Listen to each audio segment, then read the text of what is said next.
Watch this review here. They look at Negative Man from Classics Wave 13, aka the Trigon Wave.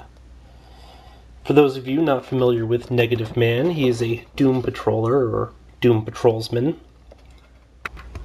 Like many other superheroes of his era, he started off as a test pilot who, during one flight, ended up flying through some sort of an event, in this case a radiation field, which thus gave him superpowers. You know, that was back in those days, those wonderful magical days when people still believed that things like radiation and plane errors meant superpowers instead of, shoot, what was that again? Oh yes, horrible injury and or death. But that's not to say that he didn't suffer for it, because he needs a special suit just to contain the energy now leaking from his body. So really, he probably would have been better off trying to seek out, say, a cosmic ray storm. Because at least that way he'd have a 75% chance of getting powers without serious, weird consequences. I believe scientists call that the Ben Grimm factor, but I could be mistaken. Now, there also happens to be a variant for this figure, which basically amounts to a different head with a partially unmasked face.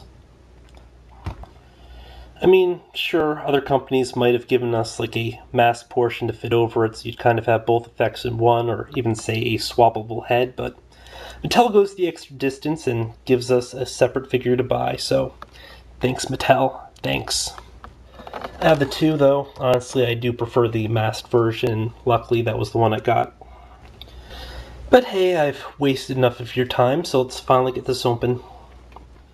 First off, I should mention that he comes with Trigon's staff, as well as a right arm, in addition to a Batman pin. Because let's face it, Batman sells. As for Negative Man himself, he's, a pretty average figure. He's about 6.5 inches tall, which is the typical height, which makes him a bit taller than the actual Teen Titans released in this wave, where they opted for a slightly smaller scale, or rather a slightly smaller height, because it actually is still on scale. The body is pretty typical. I mean, the unique sculpt portions are these fists here, with the cool looking bandaged effect. The belt, with the D for the Doom Patrol, and the head sculpt. Other than that, standard. Honestly, the colors look okay.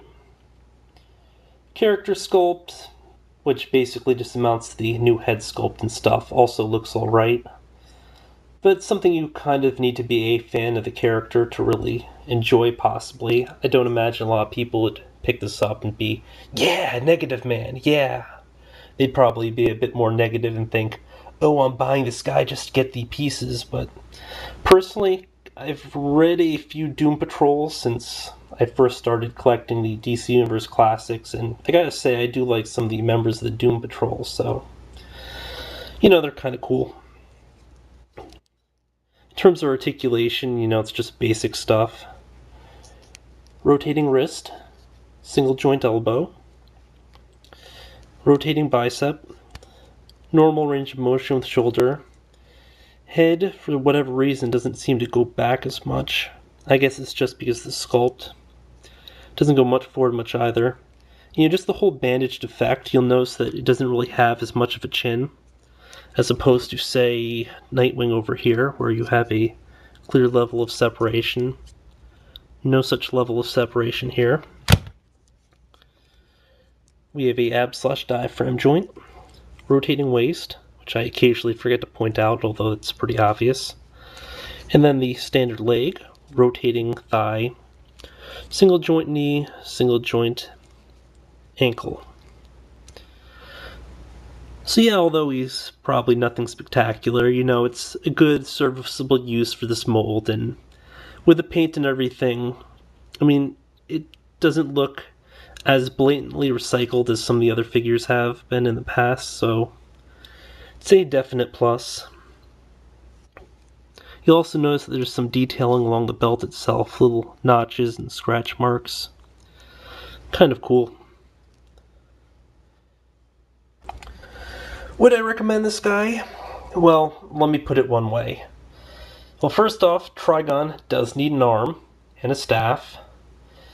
And also, Beast Boy and Robot Man need a drinking buddy. So there's two good reasons for picking this figure up.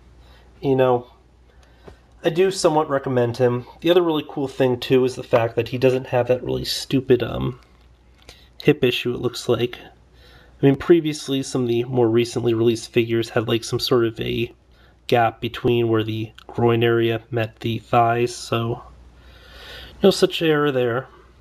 I mean, it was actually very visible too on like the females for this wave. I mean, look at that. So I mean, I'm just happy that it doesn't have any sort of an error with it, and you know, it's a serviceable thing even if you don't have like a ton of paint variation or anything else. So no real problems here. Pretty cool looking dude. Possibly worth picking up if you are a fan, and so-so if you're not. Until next time.